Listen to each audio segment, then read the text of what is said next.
बिस्मिल्लाहिर्रहमानिर्रहीम। अस्सलाम वालेकुम डियर स्टूडेंट्स, मैं हूं प्रोफेसर अज़मत अली और आप देख रहे हैं मेरा चैनल मैथ्स फॉर यू। बेटा उम्मीद करता हूं आप सब खैर आफियत से हैं। जैसा कि आप लोग जानते हैं कि हमने BS mathematics 5th semester from Punjab university के जो स्टूडेंट्स हैं उनके लिए एक इम्पॉर्टेंट कोर्स रियल एनालिसिस 1 जो है ये स्टार्ट किया हुआ है। मैंने अपनी लास्ट वीडियो में जो कि एक लॉन्ग वीडियो थी, ठीक है, और उसमें मैंने बताया कि आपको बताया मैंने अगर वीडियोस आपको लॉन्ग लेक्चर आपका बन जाता है तो आप उसको थोड़ा थोड़ा करके देख लिया करें। सम टाइम ऐसा होता है कि कुछ चीज़ें बिल्कुल सेम एक ही टॉपिक की होती हैं तो उसको डिस्कस करने में थोड़ा सा टाइम लग जाता है। तो बजाय ये कि उस वीडियो को मैं छोटे छोटे पीसेज में डिवाइड करूँ, उसे एक ही वीडियो में मैं कोशिश करता हूँ मर्ज करने की। तो अभी उस वीडियो में हमने जो प्रूफ किया था वो ये था कि square root 2, square root 3, square root 5, square root 6, square root 8, square root 12, square root 15, square root 18, ये आपके पास जो नंबर हैं, इन नंबर की इर्रेशनैलिटी जो है कि ये इर्रेशनल नंबर हैं, इसके ऊपर डिस्कशन की थी। अगर अभी तक आपने वो वीडियो नहीं देखी तो वो लाजमन देखें, क्योंकि इनमें से कोई एक नंबर जो है प्रूव करने के लिए पेपर में आ जाता होता है। ठीक है, ये इंपॉर्टेंट है, आप पास्ट पेपर देखेंगे। और इस कोर्स की जो मुकम्मल प्लेलिस्ट है उसका जो लिंक है मैंने डिस्क्रिप्शन बॉक्स में रख दिया है। वैसे चूँकि मैंने आपको बताया कि मैंने यहाँ पर बीएस मैथमेटिक्स 5th सेमेस्टर में आपके जो 6 के 6 कोर्सेज़ हैं उन तमाम कोर्सेज़ के ऊपर डिस्कशन कर रहा हूँ। इससे पहले मैंने कॉम्प्लेक्स एनालिसिस 1 जो है उसके ऊपर भी वीडियो बनाई है। तो अगर आप तमाम कोर्सेज़ की वीडियो देखना चाहते हैं तो उसका लिंक भी डिस्क्रिप्शन बॉक्स में मौजूद है, और अगर आप सिर्फ रियल एनालिसिस की वीडियो देखना चाहते हैं तो उसका लिंक भी डिस्क्रिप्शन बॉक्स में मैंने रख दिया है। तो चलें खैर स्टार्ट करते हैं। BS mathematics 5th semester Punjab university lecture number 2 में आज हमने बेटा क्या पढ़ना है वो ज़रा देखते हैं।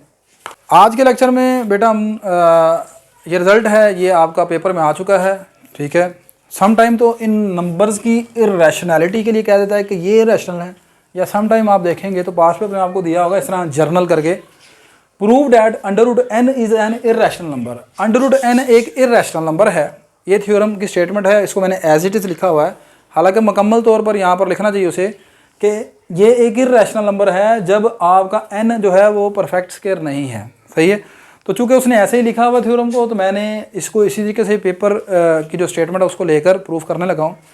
तो आपने यहाँ पर 2 केसेस डिस्कस करने हैं। If n is a perfect square, अगर तो n आपका हुआ perfect square, then under root n is rational number. देखें जी, अगर आपका अंडर रूट के अंदर लिखा हुआ नंबर रैशनल है, मिसाल के तौर पर परफेक्ट स्क्वायर है, सॉरी, मिसाल के तौर पर ये अंडर रूट के अंदर 4 लिखा हुआ है, तो आप जानते हैं 4 का अंडर रूट 2 है और 2 एक रैशनल नंबर है।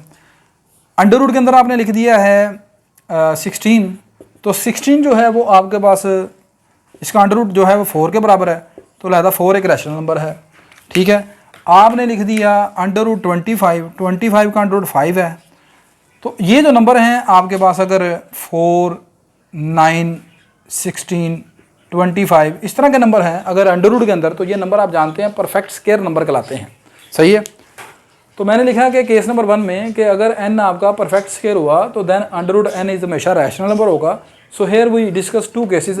ठीक है, तो यहाँ पर 2 केसेस हैं। पहला केस ये है कि when n contain no square factor. अब n के अंदर कोई भी स्क्वायर फैक्टर नहीं है। अच्छा, पहली बात तो ये कंप्लीट हो गई कि आपने अगर n जो है वो परफेक्ट स्क्वायर है, n बजाते खुद परफेक्ट स्क्वायर है, तो फिर तो नंबर अंडर रूट n हमेशा रैशनल होगा, फिर तो प्रूफ के लिए कोई चीज़ बाकी नहीं बचती। इसके अलावा 2 तरह की चीज़ें हैं कि n के अंदर कोई स्क्वायर फैक्टर नहीं है। जैसे ये नंबर है 6 है, तो 6 को आप ऐसे लिख सकते हैं 2 × 3, तो 2 × 3 है तो 2 क्या है, ये कोई परफेक्ट स्क्वायर है, या 3 को परफेक्ट स्क्वायर है, नहीं है।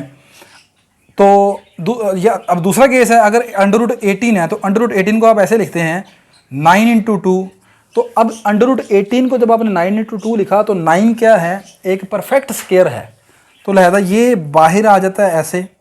सही है, तो 2 तरह के केसेस लेके चलूँगा।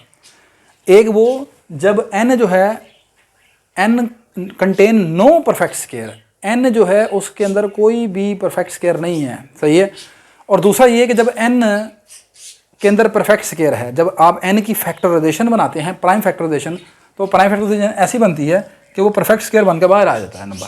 सही है। पहली जो बात मैंने की कि जब n परफेक्ट स्केयर की शक्ल में है, खुद n परफेक्ट स्केयर की शक्ल में, यानी ऐसा है, तो फिर तो प्रूफ करने के लिए बचता ही कुछ नहीं है। सही है। इसलिए मैंने कहा कि इस थ्योरम के प्रूफ में उसको शुरू में ये बात लिखनी चाहिए कि prove that under root n is rational number, irrational number when n is not a perfect square. जब n क्या है, परफेक्ट स्केयर नहीं है, तो फिर ये प्रूफ हमारा शुरू होता है। लेकिन उसने नहीं लिखा, तो आप उसको बता दें कि भाई n अगर परफेक्ट स्केयर हुआ तो then it is rational number, फिर तो प्रूफ करने के लिए बचता ही कुछ नहीं है। हाँ, जब n परफेक्ट स्केयर नहीं है तो फिर दो तरह के केसेस हैं, n बजाते खुद परफेक्ट स्केयर नहीं है, या फिर n के अंदर कोई नंबर है जो परफेक्ट स्केयर की शक्ल में है लेकिन वो बाहर आ जाता है, इस तरीके से। तो चलें इसको प्रूव करते हैं। यहाँ पर case number 1, when n contain no square factor. जब आपने n की प्राइम फैक्टराइजेशन बनाई, उसके अंदर कोई भी स्केयर फैक्टर नहीं आया। जैसे आपने 6 की प्राइम फैक्टराइजेशन बनाई 2 × 3, तो इसके अंदर कोई भी स्केयर नहीं आया। आप बनाएंगे 15 की प्राइम फैक्टराइजेशन, तो 3 × 5 आएगा, उसके अंदर कोई भी परफेक्ट स्केयर नहीं आया। इस तरह का, अगर n आपका इस तरह का है, आपने प्रूफ करना है कि अंडर रूट n एक इरैशनल नंबर है। आप उल्टा सपोज करके चलेंगे, on the contrary, let under root n is a rational number then it must be written in p/q form. तो इसे आप p/q फॉर्म में लिख लेंगे। आपने लिख लिया अंडर रूट n को p/q फॉर्म में। p और q क्या है, इंटीजर्स हैं। q जो है वो नॉट इक्वल टू 0 है, यानी रैशनल नंबर की जो डेफिनेशन है वो लिखी सारी बात मैंने यहाँ पर। q डिवाइड हो रहा है, इधर आकर मल्टीप्लाई हो जाएगा, तो p आपके पास आ जाएगा अंडर रूट n q के बराबर। अब स्केयर रूट ख़त्म करने के लिए मैंने दोनों तरफ स्केयरिंग की, तो p स्केयर बराबर आ गया n q स्केयर के। सो फ्राम क्वेश्चन नंबर 1, अब क्वेश्चन नंबर 1 से आप देखें कि p स्केयर जो है, क्वेश्चन नंबर 1 से आप गौर करेंगे कि n जो है वो डिवाइड कर रहा है n q स्केयर को। मैंने लास्ट लेक्चर में ये जो लाइन थी इसके मुतालिक बताया था, ये डिविजिबिलिटी की लाइन है। इसलिए मैंने बताया कि बहुत सी चीज़ें लास्ट लेक्चर में मौजूद हैं। अगर आपने वो लेक्चर नहीं देखा तो उसको लाजमी देखें। इसकी राइट साइड, यानी ये चीज़, ये डिविजिबल है n पर, यानी n डिवाइड कर रहा है n q स्केयर को। अगर n q स्केयर को डिवाइड कर रहा है तो इसका मतलब n डिवाइड करेगा p स्केयर को। क्यों भाई, ये n q स्केयर जो है किसके बराबर है, p स्केयर के बराबर है, तो इसका मतलब n जो है वो p स्केयर को डिवाइड कर गया। सही है। अब अगली बात ये है अगर n p स्केयर को डिवाइड करता है तो फिर n p को भी डिवाइड करेगा, n p को भी डिवाइड करेगा, q डिवाइड करेगा। अब यहाँ पर n जो है वो p स्केयर को डिवाइड कर रहा है तो n p को भी डिवाइड करेगा, और p यहाँ पर प्राइम नंबर नहीं है। p यहाँ पर वो आपने लिखा था नंबर को p/q फॉर्म में, p यहाँ पर एक इंटीजर है। अब अगली बात यहाँ पर सोचने वाली ये है कि n अगर p स्केयर को डिवाइड करता है तो n फिर p को डिवाइड करेगा। इसकी वजह क्या है, देखें, मैंने लास्ट लेक्चर में ये बताया था कि अंडर रूट 6, यहाँ पर हम कौन सा केस डिस्कस कर रहे हैं, यहाँ पर हम वो केस डिस्कस कर रहे हैं जिसमें n में कोई भी परफेक्ट स्केयर नहीं है, कोई भी n contain no square factor, n में स्केयर फैक्टर नहीं है। तो इसका मतलब n किस किस किस्म का हो सकता है, या तो n खुद एक प्राइम नंबर है इस तरह का, या फिर n इस तरह का प्राइम नंबर का प्रोडक्ट है, प्राइम नंबर का प्रोडक्ट है। मिसाल के तौर पर आपका n हो सकता है यहाँ पर 2, आपका n हो सकता है 3। अब ये नंबर जो है स्केयर फैक्टर की फॉर्म में नहीं है, या आपका n हो सकता है 6। तो अब यहाँ से अंडर रूट n जो है वो आ जाएगा अंडर रूट 6, और अंडर रूट 6 है 2 × 3 के बराबर, यानी कि अंदर वाले दोनों नंबर क्या है, प्राइम नंबर के प्रोडक्ट के तौर पर है। यहाँ पर अब एक रिज़ल्ट मैंने लास्ट लेक्चर में बताया था, और वो ये लिखा हुआ है, अगर एक नंबर a b स्केयर को डिवाइड करता है तो a b को डिवाइड करेगा। एक नंबर a है वो दूसरे नंबर के स्केयर को डिवाइड करता है तो वो नंबर उसको बगैर स्केयर के भी डिवाइड करेगा। शर्त ये है कि वो नंबर खुद क्या हो, प्राइम नंबर हो। अब ये जो आप केस डिस्कस कर रहे हैं जिसमें n जो है वो स्केयर फैक्टर को कंटेन नहीं कर रहा, स्केयर फैक्टर को कंटेन नहीं कर रहा, और से सुने, स्केयर फैक्टर को कंटेन नहीं कर रहा, तो n किस किस किस्म का हो सकता है। या तो n मैंने बताया कि खुद प्राइम नंबर हो सकता है 2, 3, 5, या फिर n प्राइम नंबर का प्रोडक्ट हो सकता है। ठीक है, क्योंकि इसमें कोई भी स्केयर फैक्टर नहीं आ रहा। अब अगर n खुद प्राइम है तो फिर इस रिजल्ट के मुताबिक अगर n खुद प्राइम है तो फिर प्राइम नंबर एक नंबर के स्केयर को डिवाइड कर रहा है, तो फिर वो रिजल्ट ये कहता है कि वो बगैर स्केयर के भी उसको डिवाइड करेगा। क्लियर होगी बात ये। अगर फर्ज करें कि n प्राइम नहीं है, प्रोडक्ट ऑफ प्राइम है, n क्या है, प्रोडक्ट ऑफ प्राइम है,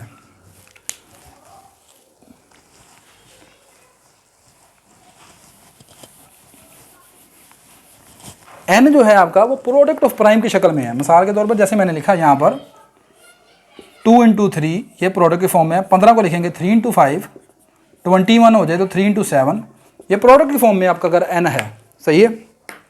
तो फिर भी हमारे पास एक रिजल्ट मौजूद है ये कि अगर प्राइम नंबर का प्रोडक्ट एक नंबर के स्केयर को डिवाइड करता है तो वही प्रोडक्ट इसको बगैर स्केयर के भी डिवाइड करेगा।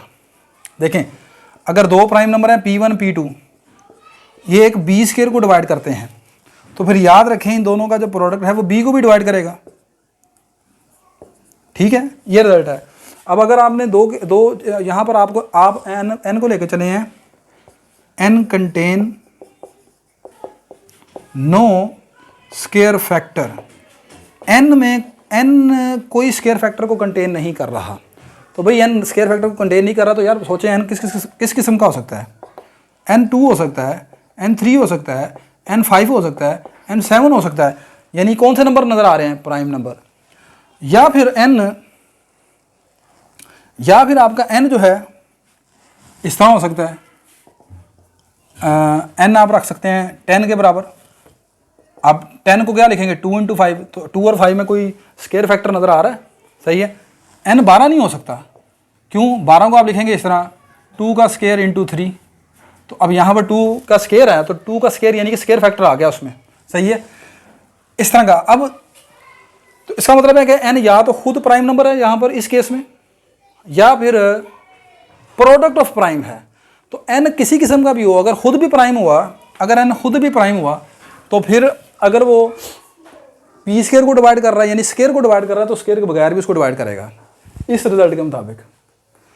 और अगर n प्रोडक्ट ऑफ प्राइम हुआ तो फिर ये वाला रिजल्ट आप लगा सकते हैं, सही है। तो आई होप कि आपको समझ आ गई है। So from question number 1 we can see that कि p is divisible by n, ठीक है। सो लेट p को मैंने लेट कर लिया, p को यानी इसके मुताबिक कि n p को डिवाइड कर गया, तो p को मैंने लिख लिया n टाइम p1, यानी कि p is multiple of n हो गया ना, तो p को लिख लिया n p1। p की ये वाली वैल्यू यहाँ पर पुट कर दी तो ये आ गया n का स्केयर p1 का square equal to n q का स्केयर। ये n स्केयर और n कट गया तो q स्केयर आ गया n p1 का स्केयर। तो यहाँ से क्या नज़र आता है, from question number 2 we can see that q is divisible by n। तो यहाँ पर q स्केयर जो है वो भी मल्टीपल हो गया n का, तो q भी n पर डिविजिबल हो जाएगा, सही है।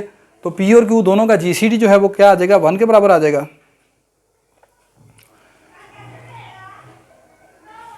यहाँ पर अगर ये कोई चीज़ आपको प्रॉब्लम कर रही है कि q is relatively prime to n, उसको छोड़ दें, बस ये वाली चीज़ आप याद रखें जो मैंने ऊपर आपको एक्सप्लेन कर दी है, सही है।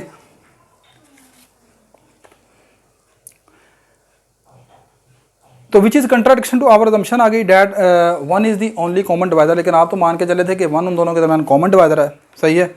Hence our assumption is wrong, तुम्हारी अजम्पशन जो है वो रॉन्ग है। तो √n इस केस में क्या है, इर्रेशनल नंबर है। अब दूसरा केस है कि जब आपका n जो है वो एक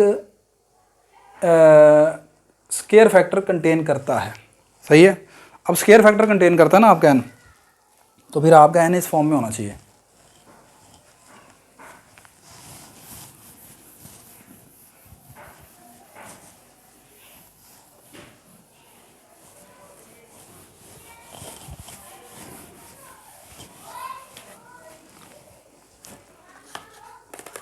when n contain square factor, आपने मान लिया कि n जो है वो फिर स्केयर फैक्टर है, तो n इस तरह है m स्केयर l के बराबर। और m और l क्या है, पॉजिटिव इंटीजर्स हैं, और l जो है वो बजाते खुद आगे रिड्यूसिबल नहीं है square of any positive integer, यानी l को मज़ीद आप स्केयर की फॉर्म में नहीं लिख सकते, सही है।